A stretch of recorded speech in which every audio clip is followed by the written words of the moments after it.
Nii, aga alustuseks suur aitäh, et tulite täna siia kuulama meie meeldivat ja väga toredat, ma usun, vestlust Heiki Ernitsaga. Teen siis lühikese sissejuhatuse ja siis toimub meie vestlus täna väga vabas vormis ja lõpus anname sõna ka teile, et saate enda poolt ka küsimusi esitada ja mõtteid, mis teil tekib.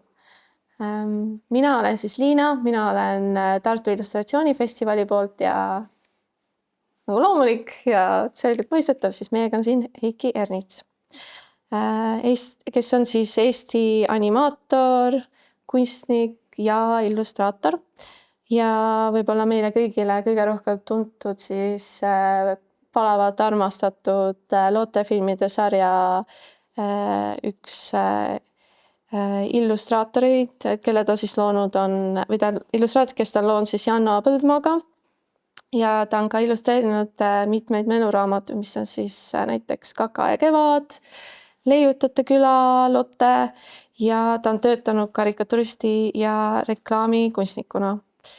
Ja ta on ka pälvinud mitmeid tunnustusi, mis on siis näiteks Valge Tähe 4. klassi teenetemärk ja Nukitsa auhind. Ja minu poolt siis võib-olla esimene küsimus ongi see ja võib-olla räägidki endast lähemalt, et kellena sa oled elu jooksul töötanud ja kuidas sai alguse su illustraatori, kunstniku ja animaatori teekond? Tere kõigile, kes on viitsinud tulla siia jahedasse õhtusse, aga siin on soe galerii, õnneks on mõnus olla ja vodka õues oleks siis palju raskem meil seda üritust läbi viia. Aga mis ma oma elust ikka oskan rääkida, ega siin igaühel on oma elu ja saatused ja juhused viivad need kuhugi punkti välja ja mina olen siia praegu jõudnud, et mul on see sea taga üsna mitu raamatut ilusat ja minu meelest ilusat ja siis mitu filmi, mis on pakkunud lastele palju huvi. Ja see on kõik üks suur juhus tegelikult. Sest et kui ma olin just selles eas, et valida endale eriala, siis ma kõigepealt arvasin, et ma võiks minna hoopis õppima kuskile sõjakooli, tahtsin nagu saada kindraliks. Mingisugune niisugune tahe ilmselt on olla kuskil nagu tipus kogu aeg, mingilgi moel, ühesõnaga, et aga see õnneks ei olnud üldse, ei tulnud kõne alla, ja koolis ma joonistasin ka juba üsnagi palju, me tegime koolis seinalehte, igast asju seal joonistasime ja siis, kui oli vaja kõrgkooli edasi minna, et õppida, põhiliselt oli stiimuliks ikka see, et mitte minna Vene sõjaväkke. Selleks oli vaja kindlasti sisse saada kuhugile, ülikooli või siis instituuti ja ei osanud nagu seda instituuti valida endale. Mõtlesin ka, et võiks näitlejaks õppida või ajalugu õppida Tartus. Et need olid nagu niisugused huvialad. Aga mul pinginaaber läks Pedasse. Peda on siis, te võib-olla ei teagi, see on see praegune Tallinna ülikool, kus siis õpetatakse väljaõpetajaid. Ja tema läks erialale nagu joonistamise ja tööpiltuse õpetaja. No ja siis, kuna ma olin ise natuke nagu ei olnud nii julge, siis ma läksin temaga kaasa, et siis on palju lahedam ja me saimegi mõlemad sisse ja seal me ka lõpetasime. Ja et ma just hakkasin karikatuuri joonistama ja sattusin joonisilmi, see oli ka üks suur juhus, seepärast, et mul üks teine pinginaaber, kellega me koos õppisime, luges lehti, mina pole kunagi lehti eriti viitsinud lugeda. Ja see niisugune leht oli Noorte Hääl, kus oli kuulutus, et on Tallinnas on niisugune rahvaülikool nagu ka. See on vist praegu ka mingil teisel moel on niisugune, et lihtsalt õpitakse seal ketramist ja kudumist ja mingisuguseid niisuguseid hobi asju, keraamikat ja see on vist praegu ka mingil moel on need olemas.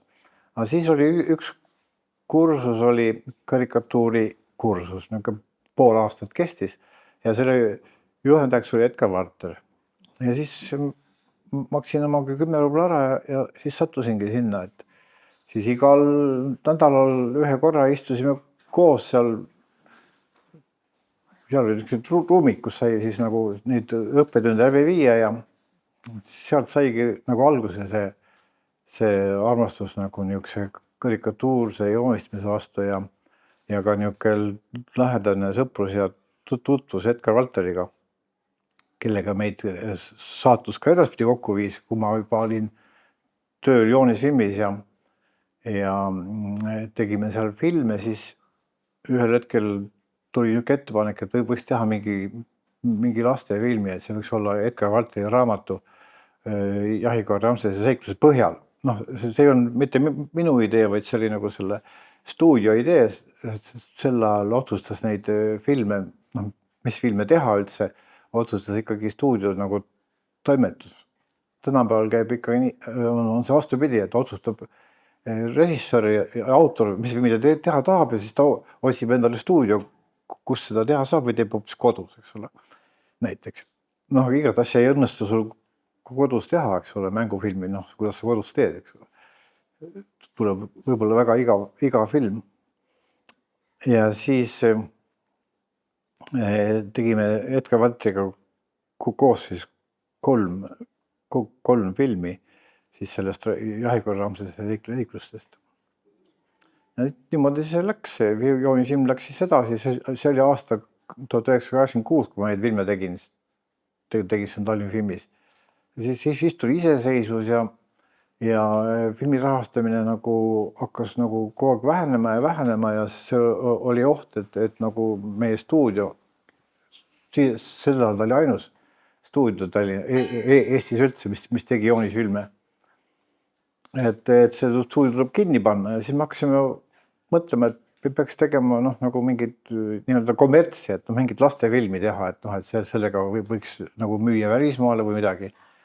Ja Janno käiski siis, Janno Põldmaa, kellega me koos need filmi oleme teinud, läks Soome ja täitsa niimoodi, ilma kokku leppimata astus sisse sinna Yleisradio on siis Soome üks telekanal Yleisradio 2 stuudiosse ja siis sai seal kokku ühe toimetajaga, kes ütles, et sul on aega 10 minutit, et räägi oma jutt ära, aga nad rääkisid 2 tundi, pärast tuli välja. Ja siis hakkaski asi niimoodi edasi minema, et nad andsidki meile siis nagu selle filmi tegemiseks raha ja ise siis müüsid seda edasi, nagu ikka see äri käib mõnel maailmas ja siis see oli siis filmi seriaali nimi oli Tom ja Fluffy. Ma ei tea, võib-olla keegi on seda näinud, see on ikka päris vana, see sai valmis ikkagi 1900, enne 2000, ütleme nii, sai valmis. Ja siis meil looks sees, mõtlesime, et teeks veel filmi, siis, aga enam mitte nende tegelastega või siis mitte nende peategelastega, sest Tom ja Fluffy said nagu kokku filmi lõpus ja siis pole rohkem midagi rääkida, kui armastav paar saab kokku, siis pärast tuleb argipäev ja see ei ole enam nii huvitav. Et siis mõtlesime, et mõtleme välja ühe niisuguse tegelase, kes ei vanane ja kes on kogu aeg nagu ühesugune, et oleks temaga lihtne edasi minna kogu aeg, et ei peaks nagu muretsema, et kas ta saab suureks ja mis ta siis saab. Ja siis mõtlesime välja, et see võiks olla üks koeratüdruk nii-öelda. Et me ikkagi armastasime loomi ja loomadega on nagu lihtne lastele nagu hinge minna ka, et need on hea joonistada ja ta ei ole nii inimese moodi, et see ei hakka nagu kellegiga võrdlema teda, et kas ta on nagu minu sõbranna nägu või minu nägu, aga koer on koer ja kõik. Ja siis me mõtlesime, et milline see koer võiks olla ja siis ma tegelikult, see on nagu ilus niimoodi öelda, aga tegelikult oligi nii, et ma umbes 5 minutiga selle tegelasega valmis joonistasin, seal laua taga lihtsalt mõtlesime, et on vaja koera, eks ole, ja ta kohe tekkis nagu hästi, ta oli nagu juba ilmselt olemas. Eks seal on natuke ka Edgar Valteri neid jälgi näha, kes hoolega uurib, et see Lotte ja Ramses on natuke niimoodi neil on nagu mingi side.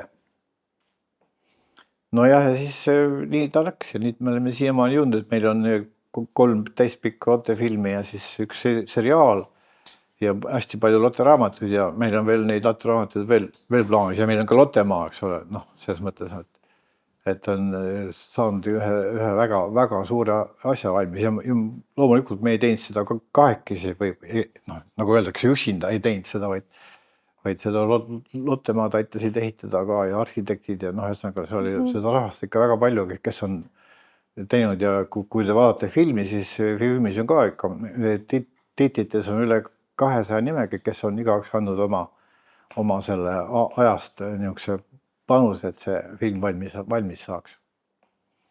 Ma nüüd rääkisin ikka pikalt, see üks küsimus oli, et see on väga hea. No nii see on, et juhused väga tihti ma olen vaadanud, et nii palju on niisugused pöördepunkte, et et tegelikult kui hakkad mõtlema, et kui seda peaks olnud, et siis oleks ikka täitsa imelik, mis ma siis oleks teinud, ma ei kujuta ette muidugi, eks ole, et igaüks tegelikult sul iga hetk võib olla see niisugune muutus, et kust ei ole enam tagasiteed ja sa lähed, kas see on nüüd saatus või tõesti juhus või oleks võinud ka teistmoodi minna, seda ei tea, eks ole. Väga hästi juhatasid sisse järgmise küsimuse või mu mõttekoha juurde, et väga tihti illustraatorid võib-olla teevad seda oma esimesi samme millegi muu kõrvalt. Et kuidas sa teadsid, et nüüd on see hetk, kus ma võin jätkata animaatori või võin siis täiskohaga kogu aeg ainult animatsiooni ja illustratsiooni teha? Ma võin nii palju öelda nagu täpsustuseks, et ma ei ole kunagi animaator olnud, ma ei oskagi animatsiooni teha üldse. Okay. Ma tean, kuidas see käib, aga see on minu jaoks liiga raske. Et ma olen ikkagi väga laisk inimene olnud ka kogu aeg, et see päevast päeva ühesuguste piltide joonistamine on ikka väga ilmvõimatu minu jaoks. Selleks on ikka väga head joonistajad ka vaja. Ja ma olen nagu filmikunstnik, ütleme nii, animatsioonifilmikunstnik võib nimetada ka animaatoriks, aga tegelikult see solvaks nagu animaatoreid, kui igaüks hakkab ennast animaatoriks nimetama. Aga see hakkas pihta nii, et ma hakkasin küllaki hilja raamatuid illustreerima, sest algus, kuna seda filmitööd oli nii palju ja neid raamatuid nagu seal nii-öelda sellel enne iseseisvust sel ajal, kui ma võin öelda nõukaajal, see kõlab nagu natuke ülbalt, aga niimoodi räägitakse. Nõukaajal oli neid illustraatoreid ka hästi palju, aga raamatuid, ütleme, see nagu limiit oli täis neid illustraatoreid ja sinna oli väga raske ka saada ligi. Noortel üldse on väga raske saada ennast kirjastaja hõlma alla, kes julgeks teda võtta, eks ole, ja anda talle raamatu illustreerida. Sest et see on esiteks rahaline risk, aga nõukaajal oli see lihtsalt mugavus, siis mingit rahalist riski ei olnud raamatul. Lihtsalt anti välja ju tuhandeid eksemplare igasugust raamatuid ja need odavad ka. Et mul ei olnud nagu filmi kõrvalt nagu sattunud tegema aeg-ajalt, me tegime pikrisse pilte, eks ole, ja siis tegime ka, siis oli niisugune aeg nagu Pioneer, sinna sai tehtud mõnikord mingid illustratsioone ja niimoodi ta vaikselt lihtsalt hakkas, ükskord üks tuttav kirjastaja pakkus mulle ühte väikest raamatut teha ja siis ma hakkasin tegema, läksin hommikul varem tööle, meil hakkas töö kell 10, ma läksin kella 8 tööle, nagunii oli vaja minna, sest lapsed läksid kooli 8. Ja siis paar tundi iga päev, paar tundi hommikul tegin siis oma raamatuid ja siis jälle filmitööd ja niimoodi siis hakkas. Ja siis me hakkasime juba tegema ka filmiraamatuid. Esimene filmiraamat oli see Lepateenude jõulud. See ongi mul tegelikult üks lemmikraamatuid. See film mulle väga meeldib endale ja see lugu ka seal on kuidagi hästi mulle hingepärane, sest ma tegelikult kardan putukaid natukene. Tegelikult ikkagi ma ei võta ühtegi putukaid ise oma kätte ei võta. aga mulle neid meeldib joonistada, mõelda, kuidas nad võiksid nagu olla või niisugused nagu inimeste moodi rohkem, mitte nagu putukad, eks ole, aga niimoodi jah. Ja vot. Väga äge. Mis on su mälestus esimesest illustratsioonist ja mis tehnikas need olid? Ja esimesed illustratsioonid on ikka pliiatsi akvarell. Aga siis ei olnudki arvuteid veel, kui arvuteid olid, aga mitte käeulatuses. Et ikkagi pliiatsi või siis veekindlalt tušiga sai joonistatud paberi peale, selleks oli vatman tavaliselt, niisugune paberisort oli vanasti niisugune paks paber. Sest et nüüd ma joonistan hariliku A3 peale ja mida õhema peale, seda parem. Tavaliselt on 60-grammine paber, et ma saaks nagu sealt nagu läbi joonistada uuesti, kui ma alguses teen visandi, siis sellegi panen uue paberi peale, joonistan siis nagu uuesti läbi niimoodi, et ta tuleks lõpuks ikkagi nii nagu ma tahan. Ja akvarelliga siis sai seal pläkerdatud natukene, et mulle see akvarell õudselt endale meeldib ja kõik need värvidega töö, aga see võtab nii palju aega ja on nii palju nagu niisugust professionaalset niisugust nagu vaikust nõudev töö, et sul peab olema suur laud ja kõik peab olema kinni liimitud ja siis, et sul seal midagi ei juhtuks selle värviga, et arvutiga on minu jaoks on palju mugavam ja lihtsam neid asju värvida. Kuigi ma ei joonista arvutiga nagu, võib-olla mõnda detaili pärast ma ekraani peal saab joonistada. Aga põhiliselt ma joonistan ikka pehme pliiatsiga ja siis skaneerin ja niimoodi värvin. Aga esimest tööd ma ei mäletagi, mis see võis olla. See võis olla mingis, niisugune aeg ilmus kunagi nagu Põhjanael. Et kuskil seal näiteks mingisugused illustratsioonid.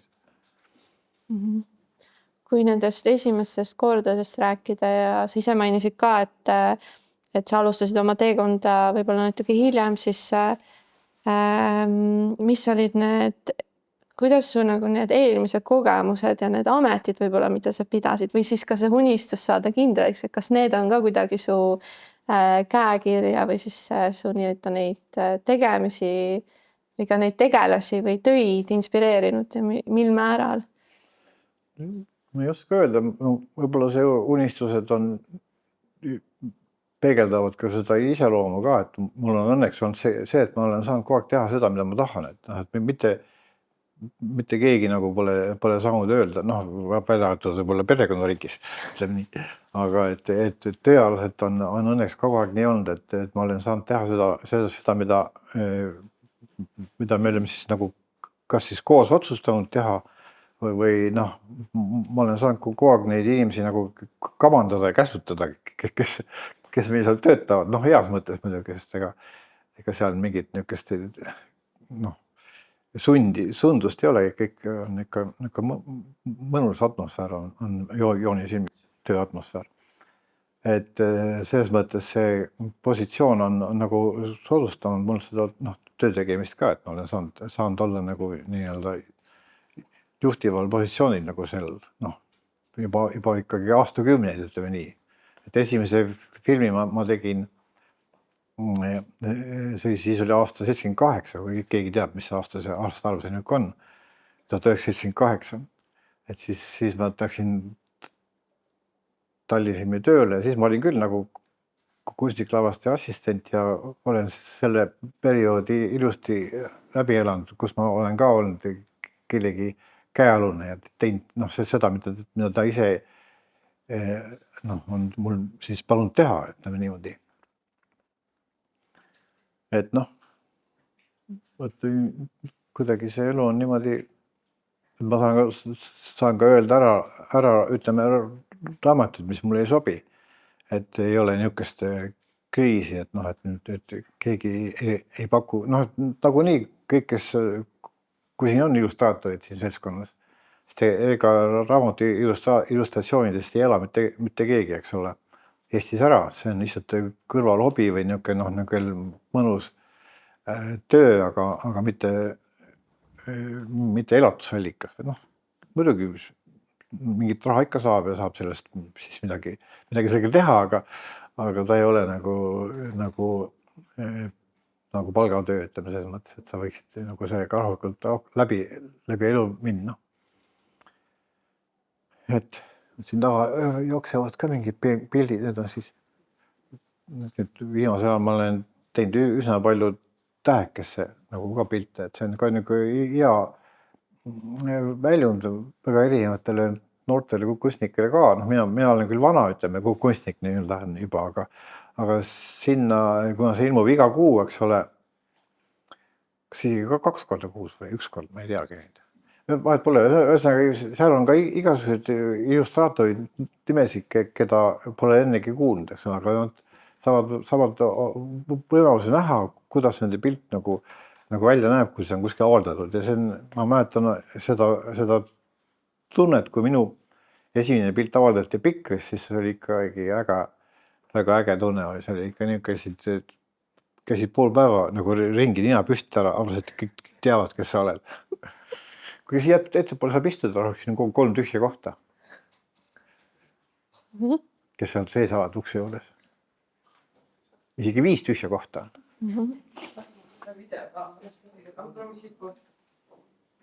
Aga väga hea, et sa välja tõid, et me siin taustal tõesti jooksevad kõik su looming ja töö.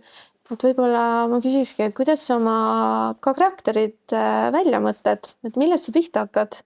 Kus nad kõik tulevad? Nad on nii ägedad ja kuidas sa nende selle välimuse peale mõtted ja mingid iseloomuomadused, et mis nad võiksid olla, et kuidas see sul toimub? Kui ma niisugust lühijuttu just tein, siis ma väga palju ei mõtlegi selle peale, ta ise kuidagi tuleb niimoodi vaikselt lihtsalt. Ja aga kui mingi suurem raamat on kõik käes, mul on väga tihti olnud ka niisugused raamatud, kus on lühijutud lihtsalt erinevalt ja seal ei ole vaja selle peale üldse mõelda, missugused need tüübid siis seal on, et mõnes loos on hoopis putukad ja teises on mingi koer ja kogu omandas on poiss ja tüdruk, noh niimoodi läheb, eks ole. See mulle meeldib kõige rohkem, kus saab niimoodi teha vaheldust. Aga mõned raamatud on ka niisugused, kus on lihtsalt ongi üks peategelane ja millegipärast on tihtipeale see tüdruk just olnud. Kuigi eelviimane raamat, mis ma tegin, oli see oli üks vennalikud lood. Seal oli 2 poissi, seal oli peategelased. Ja et siis seal tuleb küll enne see tegelane välja mõelda ja võib-olla joonistada ta ette, nagu, kuidas ta eest, tagant ja külje pealt nagu välja näeb, et siis, et ta ikkagi läbi raamatu oleks ühesugune, et noh, et niimoodi umbes ei saa, ma isegi peab hoidma endale ees seda näidist kogu aeg, et mis riided ta seljas on, kõige lihtsam on teha ikkagi nii, et ta on läbi raamatu ühtemoodi riides, kuigi noh, me ei käi ühtemoodi riides, eks ole, kui käib ajaliselt pikk tegevus. Aga noh, kuidagi vaatajale võib-olla on siis ikkagi ära tuntav, et see on üks ja sama tegelane ikkagi, et mitte ei muutu vahepeal. Aga kuidas sa küsisidki täpselt veel, mis? Kuidas sa need välja mõtled? Kuidas? No, ega ei mõtlegi välja, need ise tekivad. Ja kui sa oled raamatu läbi lugenud ka, siis natukene tekib mingi pilt ka, et milline see peategelane võiks olla, mis värvi juuksed tal on. Mulle näiteks meeldib eriti joonistada punased päid milligipärast. Mulle tundub, et see oleks nagu võib-olla on tore ja ma ei tea, niimoodi suvaliselt. Ja paljud hakkavad joonistama niimoodi raamatu, ma olen näinud, mul on mõned tuttavad, kus plaanivad teha raamatu ette ära niimoodi, teevad niisuguse väikse skeemi endal, et siia tuleb see pilt ja siin tekst ja siia see pilt ja niimoodi. Mind see versioon nagu kuidagi võtab nagu selle innu nagu maha, kui ma teen niisuguse tohutu kava, kuigi see on jumalast õige, ma saan aru, et see on väga kasulik. Ma hakkan tegema ikka algusest, teen ühe pildi ja ma pean selle pildi tegema täiesti lõpuni valmis. Sest ma ei saa enne seda lahti lasta, kui ta on mul nagu iga detailiga on nagu lõpetatud. Ja siis ma hakkan järgmist tegema. Niimoodi võib juhtuda nii, et mul on ühest peatükis 3 pilti ja siis viimases peatükis on ainult üks pilt näiteks, võib-olla üldse ei jää aega enam teha ja pole nagu millegist teha võib-olla, noh, et see ei ole väga hea, aga noh, siis siiamaani ei ole keegi mulle nagu paha sõna selle pärast öelnud, nii et noh, ehk saab jätkata niimoodi selles vaimus. Aga kui sa neid mõtteid või need lood, neid karaktereid ja näiteks illustreerid mõnda raamatut, et kas sul kerkib selliseid kõrval häid mõtteid ka ja kas sa kogud neid kuhugile? Ei tavaliselt tegi millegipärast. Lihtsalt mõnikord on juhtunud küll nii, et mul on illustreerimise käigus tekkinud mõni niisugune mõte ja siis ma räägin siis kirjanikule sellest, et ta siis paneks oma teksti sisse ka. Noh, need mingid asjad seal. No eriti Jannoga meil on niisugune hea koostöö, et kui ta kirjutas selle raamatu, te jõutate küll lood, siis seal oli üsna mitu asja, mida ma aitasin nagu ka edasi arendada. Kui ma hakkasin pilti tegema, ma nägin, et sinna võiks sobida seal mõned asjad veel juurde, aga seda tekstist nagu ei olnud. Et siis, et ikkagi kui laps loeb seda, et ta siis ei satuks nagu segadusse, et pildi peal on, aga tekstis ei ole.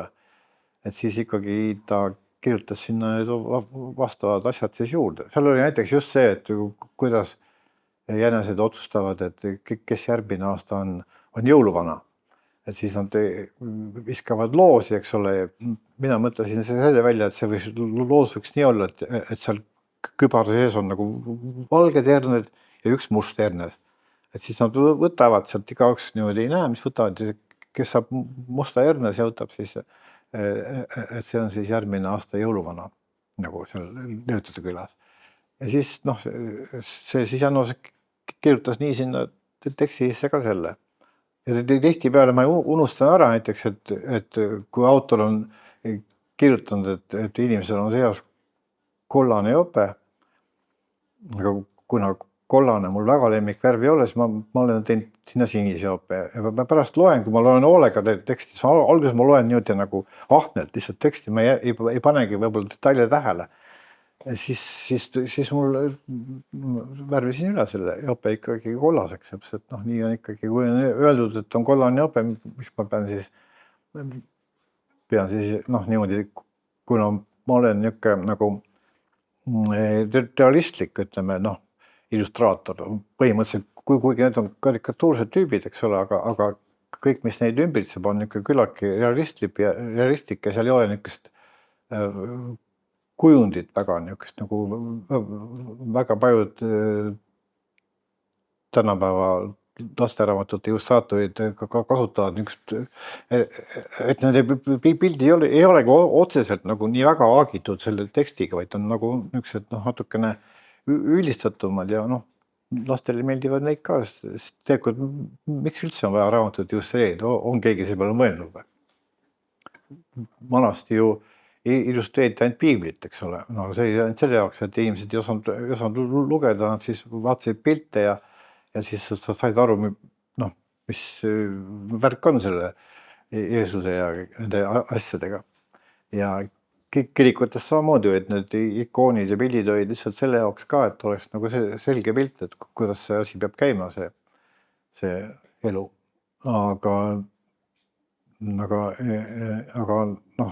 lasteraamatute illustratsioonid tekkisid alles nagu ikkagi hiljem suhteliselt, võib-olla alles mingi 150 aastat tagasi või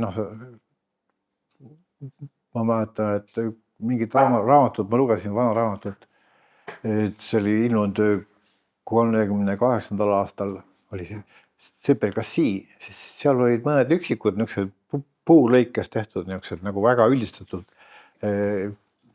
pildid, niisugused sinna, mõni siis sipelgas ja mingi mesilane ja kes olid tegelased.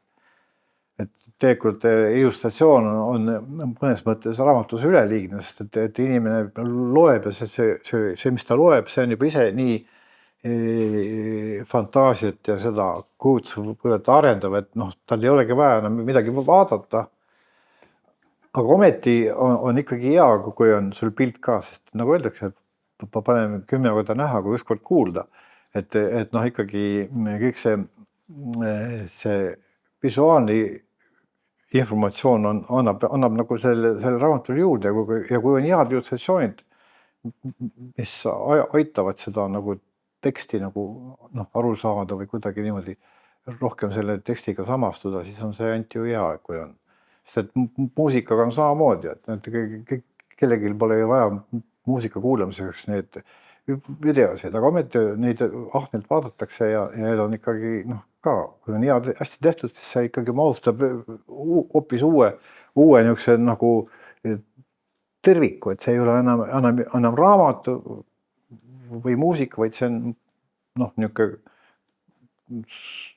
mingi üks aste on juures nagu sellel, et tajumist aitaval protsessil nagu. Et nii ma arvan, et illustratsioon on ikkagi hea, kui on raamatus ja mida abstraktsem ta on, võib-olla isegi seda parem on. Aga kuna mina seda abstraktset poolt ei valda, siis mina olen jäänud selle niisuguse realismi juurde ja teen niimoodi. Kas, kuna sul on nii palju ägedaid ja toredaid ja tuntud projekte selja taga, kas sa mõnele oled ei ka öelnud või kuidas sa võib-olla selgituseks juurde, et väga paljud alustavad ja tegevad loomingulised inimesed ei saa vahel ei öelda lihtsalt erinevate põhjustel, et kas sul on see võimalus ja millal sa ütled ei? No ikka on, alles hiljuti mul oli vaja öelda ei, üks pakkus mulle niisugust luuleraamatut teha, võib-olla ta mõtles, et ma olen kuidagi osav seda tegema, aga siis ma lugesin selle läbi ka muidugi, aga see oli niisugune, ei olnud ühesõnaga minu see ilusad luuletused niisugused helged, aga nagu liiga ilusad ühesõnaga, et minu stiil nagu sellega ei sobiks, et luulega nagu niisugune realistlik joonistus nagu kuidagi lõhub seda või sinna sobiks mingisugune niisugune hajuvad akvarellid või mingid niisugused nagu teistmoodi. Kui ma oleks nagu raamatu produtsent, siis ma leiaksin sinna kellegi, kes siis võiks seda raamatut teha, eks ole, aga mitte ma ise.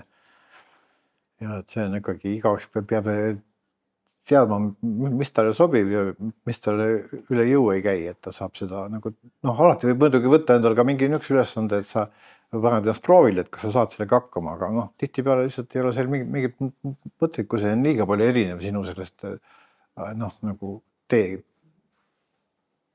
teekonnast nagu. Aga siia juurde edasi, et kas on mõni õppetund, mis on aidanud sind loomingulises protsessis? Võib-olla ainult tehnilist laadi, ma ei oskagi praegu mõelda, mis see õppetund võiks olla, et mingi läbikukkumine nagu või niisugune või?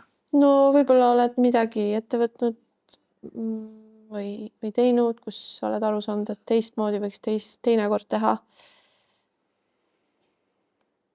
No ma ei tea, neid vanemaid raamatuid vaadates võiks küll jälle otsast peale hakata neid joonistama, aga lihtsalt õnneks ei saa seda teha kuidagi moodi. Mõnikord juhtub ka niisugune, et tehnilised probleemid on näiteks, et kui trükikoda on millegipärast musta joone liiga välja tõstnud pinnas, siis jääb see joon nagu kuidagi, mul on pliiatsjoon tegelikult, see on hall. Aga kui nad trükikojas selle trükifaili teevad, siis nad kirjutavad seal programmis selle musta nagu üle niimoodi, see on siis overprint.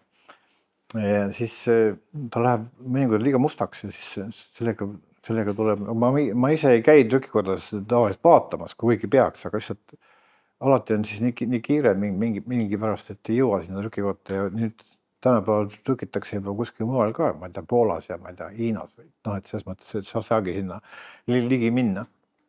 Ja siis ma lihtsalt lugenud sõnad peale, et ärge jumala pärast seda musta esile tõstke väga, et see tõmbab nagu seal selle nagu pildi nagu lõhub ära. Ja siis ma olen nüüd hakanud panema peale igasuguseid filtreid piltidele, et võimalikult nagu hägustada seda, et see oleks küll nähtav kõik ilusti, aga ei oleks nii konkreetne. et see mõnel juhul see nagu töötab.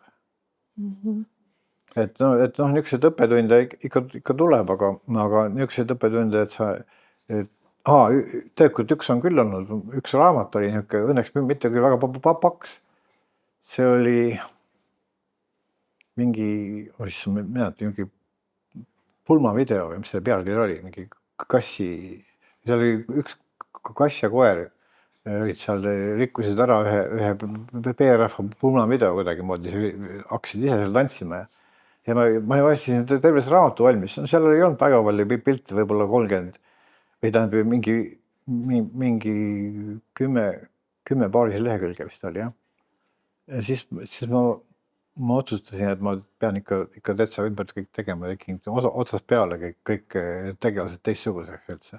Siin on vist ka sellest kuskil peab olema vist paar pilti. Et need tegelased mulle lihtsalt alguses nagu meeldisid, aga järsku ma vaatasin, et nad on nagu kuidagi ei ole üldse nagu mis nad peaks olema. Nii et mõnikord, kui on võimalik teha, siis ma olen saanud küll ümber ka teha, aga tavaliselt see raamatu illustreerimine võtab ikkagi päris palju aega, see ei ole mitte kuu aja töö, vaid see on ikkagi, kui ma veel tegin filme ka, praegu ma filme ei tee, olen nagu rohkem nagu kodus, et siis ma saan teha iga päev, aga siis oli nii, et ma tegin ühte raamatut terve aasta võib-olla niimoodi, jupikaupa, et seal polnudki nii palju pilte, võib-olla mingi 20-30 pilti, aga ikkagi see võttis nii palju aega, et ei saanud rutem. Aga et see on nagu üks ainus niisugune raamat, mis on nagu täiesti nagu ebaõnnestunud alguses ja siis enda meelest siis läks paremaks, ma ei tea muidugi, aga. Rääkides raamatutest ja üldse projektidest, kas sul on praegu miskit põnevat käsil, mida sa saaksid meile jagada? Jaa, mul on siin valikus peaks ka olema, aga ma muidugi ei tea, millal see siia tuleb, aga siia ekraani peal just jõuab. Et praegu on mul isegi 3 raamatut on, ühte ma pole veel hakanud lugema igaks juhuks. Kui ma hakkan lugema, siis ma tahaks hakata tegema, aga ma pean enne ilmselt lõpetama, ma ei saa ennast niimoodi lõhki kiskuda. Et üks on see Lungo ja Saksa nukk. Või oli Saksa nukk ja Lungo. Ühesõnaga, see on siis Pille Kannistu raamat, kus on peategelas on tüdruk ja tema nukk ja siis nad lähevad seiklema seal. Seal ma olen natuke juba joonistanud ja siis teine raamat on, Tiina Tammeri raamat on Putukate tore päev. See on siis minu lemmiktegelase putukad on siis lähevad matkama. See on mul peaaegu valmis juba. See on, ütleme niimoodi, et see on nagu suhteliselt väike raamat siiski, aga ta on ikkagi ka. Ja üks raamat sai veel valmis, on Paks hiir. On see on jätki väikse hiirele, nagu teine osa. Ja siis see on praegu vist isegi trükis kuskil puhul. Mind ennast täitsa paelub, et kui sa neid putukaid joonistad, aga samal ajal neid natuke pelgad, et kas sa käid neid kuskil ikka piilumas ja vaatamas, et. Jaa, eks ma ikka olen vaadanud, aga see, mul on jah väiksest saadik on, eriti ma kardan neid veeputukaid, kes vees elavad. Need on hästi ebameeldivad. See on niisugused lamedad, väga hallid, neil on hästi palju neid jalgu ja karvad ja ma ei tea, kus nende suu on, äkki nad hammustavad ja osa. Nad on täitsa hirmsad küll, kui ma mõtlema hakata.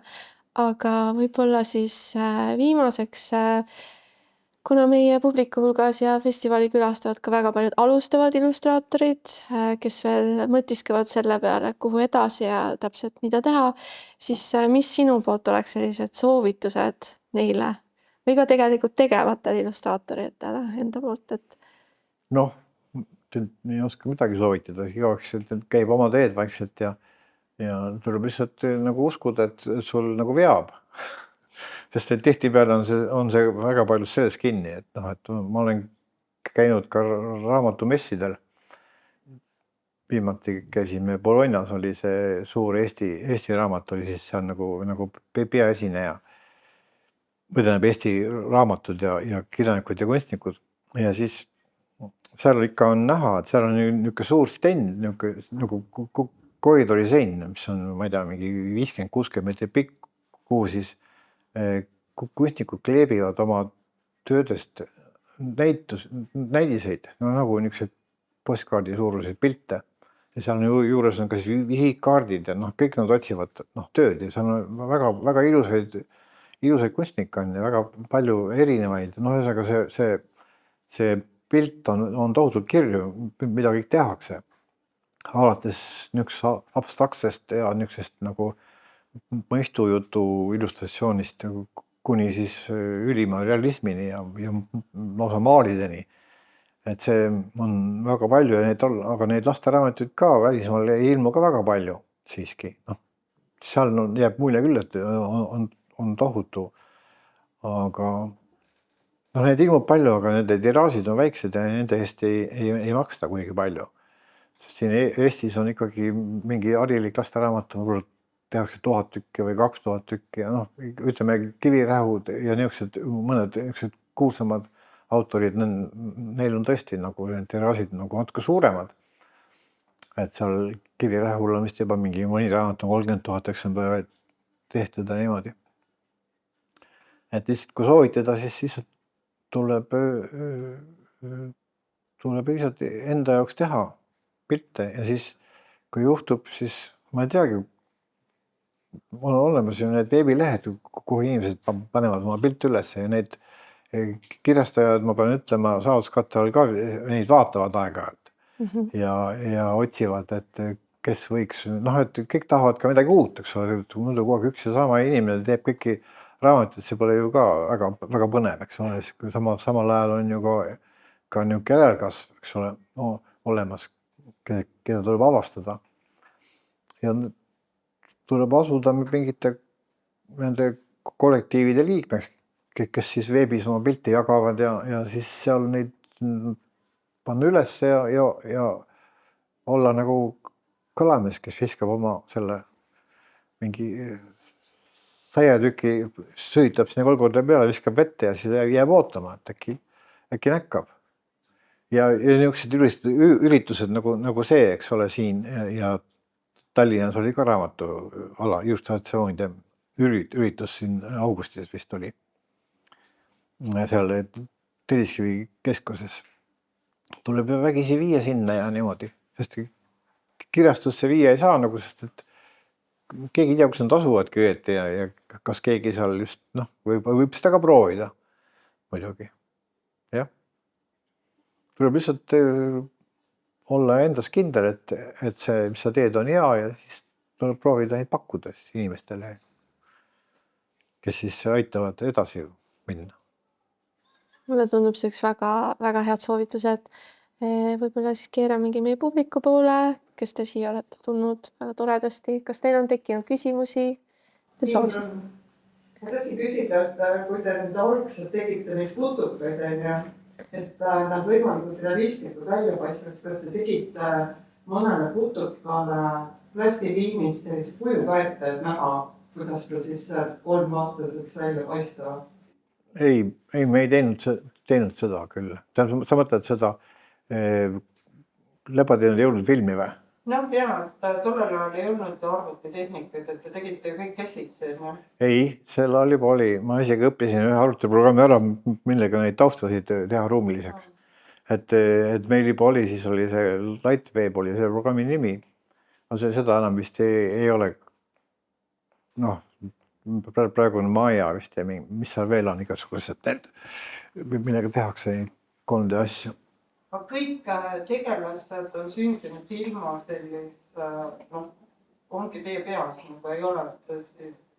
Ei ole jah, ikka peas jah, sest et selle filmis, millest me praegu räägime, see Lepateenud jõulud, seal on need tegelased kõik veel pliiatsiga või nad on lamedad, nad polegi ruumilised üldse. Seal on ainult taust on ruumiline, seal kohvitassid laua peal ja nende tuba ja igasugused asjad. Need on tehtud nagu 3D programmidega, aga tavalised tegelased on seal ikka lihtsalt joonistatud ja pandud siis nagu sinna keskkonda. Aga noh, ma olen 3D filme ka teinud või ühe filmi teinud, see oli see Frikadeid ja pelmeenid üks film paar aastat tagasi sai valmis, üks pikem film, seal olid väiksed filmid sees.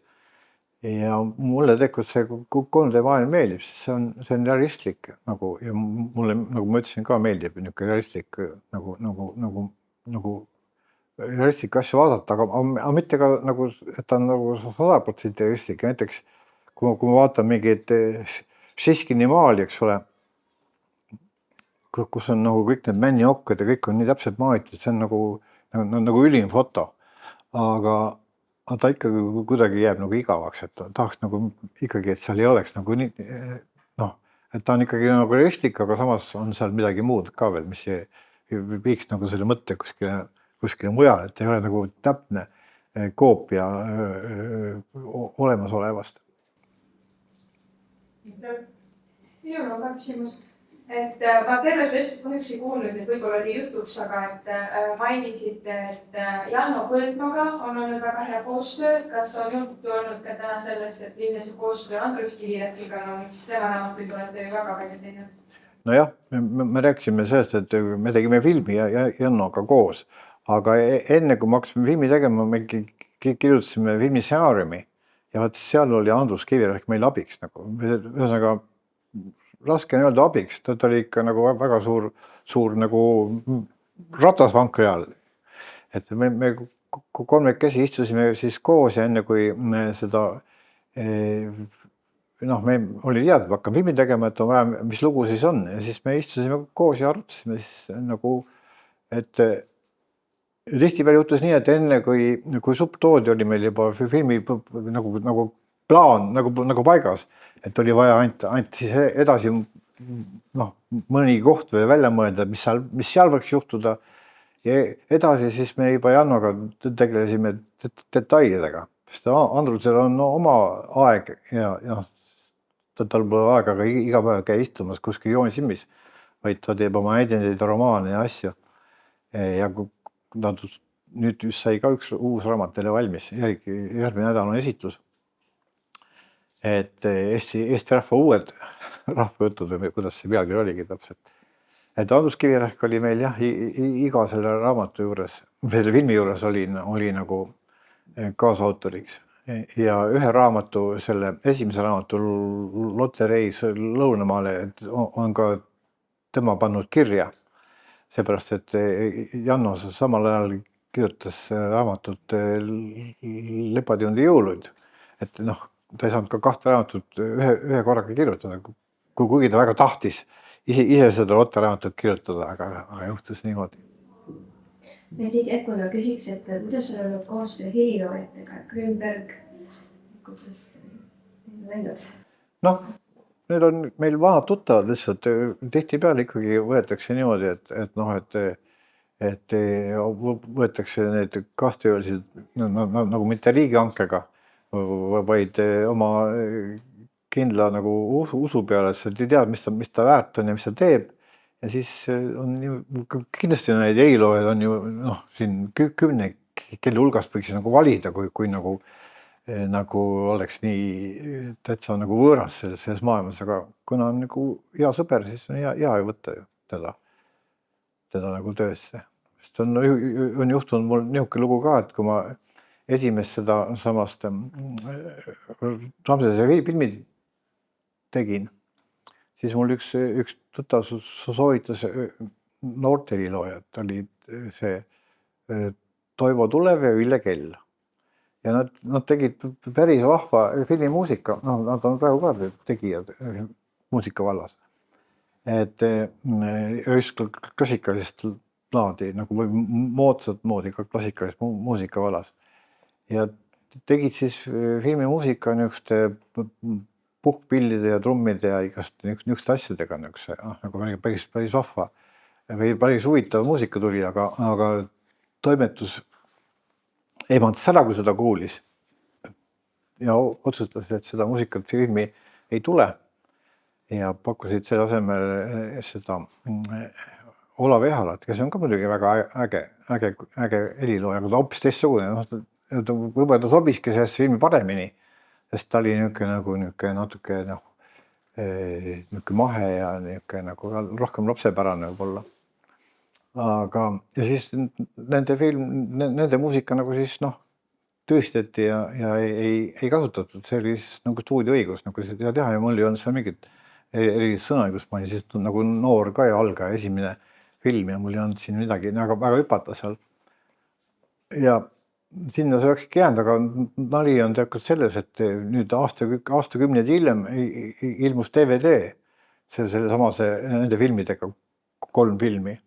Ja mingil põhjusel, ma ei tea, mis põhjusel oli jäänud selle esimese filmi muusika oli jäänud see Ville Kelle ja Toivo Tulevi muusika oli jäänud sinna ja ülejäänud 2 filmil oli siis Olav Ehala muusika, kuigi need filmid, mis läksid nagu eetrisse, olid kõik Olav Ehala muusikaga. Et selles mõttes oli mul hea meel, et nad said ikkagi oma selle heliloomingu eest nagu selles mõttes said nagu selle jäädvustuse vähemalt, et see on ikkagi olemas, et see ei jäänud kuhugi riiulitesse kopitama. Kuidas juhtus, ma ei tea, see ei olnud nagu minu välja anda see DVD. Mul on arusaam, et kunstnik, kui inimene koolipõlves liikus sagedalt, siis temal on hea kunstnik. Kas ta ei liiku need suhted? Kas te olete õpetaja või? Siis ma võin öelda, et ei olnud. Selle järgi, et mina olen sokerdanud, et mina ei ole kõige parem. Seda ma ei oska öelda, aga põhimõtteliselt on nii, et see nii ja naa, eks ole. Vaata, tüdrukud ei joonistanud väga vihikutesse väga palju, aga nendest on väga paljudest saanud väga head kunstnikud.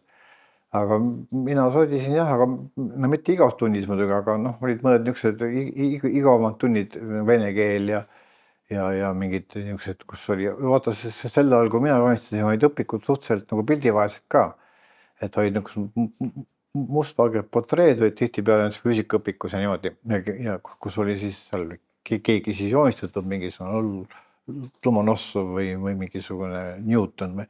Siis neid pilte oli vaja ka edasi joonistada natukene, panna juurde mingeid detaile, mida seal ei olnud ja need õpikud, vaata praegusel ajal õpikud sa pead ju kooli tagasi andma, eks ole, praktiliselt see läheb järgmise kätte ja et siis tõesti jälgitakse, et sa midagi seal ei sodiks. Aga sel ajal see ei olnud nagu probleemiks, iga õpiku olid tema enda omad ja sa võid siin joonistada. Et tavaliselt õpetajad ei teinudki sellest mingit numbrit, nad ei näinudki seda eriti, aga ainult üks õpetaja oli, kes kogu aeg tegeles, minu õpikuga oli vene keele õpetaja, see oli meil oli omavahel väike võitlus käis, aga see oli heas mõttes, ta oli väga tore õpetaja ja ma olin väga tore õpilane ja meil oli lihtsalt natuke alati niisugust väikest õiendamist. Aga jah, tunni ajal ma armastasin vähem kuulata ja rohkem joonistada. Seepärast mu hinded ei olnud ka kõige paremad muidugi. Mul on 2 küsimust. Üks on see, et ma mainisin, et abstraktne illustratsioon on parem. Miks te nii arvate? Ma ei tea, see on niisugune teoreetiline küsimus, et kui ma ise päriselt nii arvaks, siis ma teeks ju ka väga prooviks teha, aga ma ei oska. Aga mul on ikka tunne, et ta nagu annab lapsele nagu väga palju mingit niisugust nagu avarust nagu selle teksti mõistmisel võib-olla. Ma ei mõtle, et sul on tehtud mingi must täpp kuhugi lehe keskele ja see ongi illustratsioon, eks ole, vaid ma mõtlen abstraktse all ikka niisuguseid nagu ütleme, nagu Katariina Sassaripp teeb, tema pildid on ju näiteks nad on natukene ikkagi realistlikud ja natukene abstraktsed, nagu seal on see mets nagu olemas, aga see ei ole päris niisugune, et seal on kõik need puud ja oksad nii nagu päriselt on, eks ole, vaid on niisugune nagu ma ei oskagi seda nagu teile öelda täpselt. Aga mul on niisugune sisetunne, et lapse mõtlemisel on nagu sellest nagu abi, kui tal ei ole väga konkreetseid niisuguseid nagu pidepunkte antud. võib-olla mõnel lapsel on jälle hea, kui ta näeb pilti ja tal mõtleb ise edasi seda veel võib-olla või otsib detaile ja leiab neid ja siis on tal sellest rõõmu ja niimoodi ja on mida vaadata nagu, need illustratsioonid jagunevad ikka suurel määral nagu kaheks. Ühed on ikkagi niisugused realistlikud, kus on väga palju detaile ja niisugust avastamist ja teised on siis niisugused, mis moodustavad niisuguse nagu rohkem niisuguse kunstilise terviku või niisuguse. Selge. Ja siis teine küsimus on Ette Vatri kohta, et te mainisite, et temal sõnada õppinud, et milline Ette Vatri päris ei ole ta meelsest lahkunud, eks ju, aga milline ta oli, kuidas teil just koostöö temaga oli või kuidas oli tema lõpuda, kas on mingi näpuneid üles võtta, mida tema saite? Ega tema, kui ma räägin nüüd õpetamise poolt, siis ega tema ei õpetanudki, vaid ta kommenteeris. Selles mõttes, et ta ei öelnud, et tee nii või naa, eks ole. Ta ei puutunud su pilti ega öelnud, et su on nina liiga pikk või on jalad liiga lühikesed või ühesõnaga. See ei olnud tal teema. Vaid ta andis meile meie õppetöö nii-öelda või see kooskäimine. See ei olnudki nagu õppetöö klubi, ütleme, pigem. Et käis niimoodi, et ta ütles, et järgmiseks nädalaks tehke igaüks vähemalt üks pilt, koosnapühkijast või mingist, issand, ta mõtles välja ikka natuke abstraktsemaid asju, ma ei mäleta praegu. Andis mingi teema ja siis igaüks siis mõtles, meil oli seal 4 tükki, ega meil väga palju polnud. Ja igaüks siis mõtles mingi pildi välja ja siis kui me kokku saime, siis me panime pildid välja, igaüks siis näitas, mis ta välja oli mõelnud ja siis sai edasi mõelda, et kas sul on, sai võrrelda, eks ole, kellel on mingi niisugune kriteerium oli ka, et pidi olema naljakas natukene. Et siis sai vaadata neid pilte niimoodi, nagu sa arenesidki, et just võrdlesid ennast teistega ja proovisid teha siis nagu olla parem järgmine kord või veel midagi hullemat välja mõelda või siis et see oligi see tema õpetamine nagu. Aga ta ise oli nagu väga niisugune meeldiv ja mohe inimene ja ma hiljem ikka juba tüütasin ikka läksin oma piltidega jälle iga kuu ühe korra tema ukse taha. Ta elas väga kõrgel mingil 6. korrusel peaaegu kuskil katusekambris.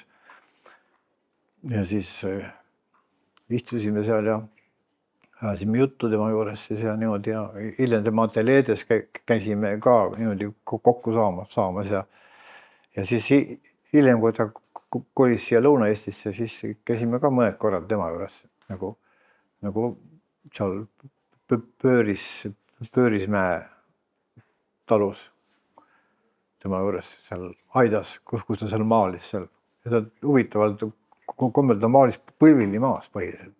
Et tal oli küll molbert ja kõik, aga ta ikkagi pani oma selle lõvendi maha ja siis niimoodi maas nagu tegi pilte.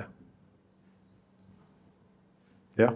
Aga kes on kaasaegsetest illustraatoritest sellised, kelle loomingul silma peale ette ja kes on nagu sellised inspireerivad illustraatoritest? Eks ma vaatan neid kõik, aga ma olen nagu ikkagi väga omas nišis, et mul ei ole nagu väga palju konkurente nagu selles laadis nagu, on, aga mulle väga meeldib Regina Luk-Toompere looming ja samane Katariina Saripp meeldib mulle ka vaadata. Et tegelikult on nad väga toredad. Üks on veel, kes mul on, keda ma vaatan ikka, mis on mul praegu nimi ei äkki meelde. Aga neid ikka on. Kõik nad on vahvad ja niimoodi saab vaadata neid. Kui sa tahad ülevaadet saada, kes meil on üldse siin Eestis nagu niisugused aktiivsemad illustraatorid, siis on Eesti lastekirjanduse keskuse kodulehel on siis illustraatorite osakond, kus on siis kõik võimalik üles lugeda ja vaadata. Neid on ikkagi niisugused aktiivsemaid illustraatorid on ikka 20-30, aga neid on isegi nagu hästi palju, sest raamatuid ilmub palju vähem ju.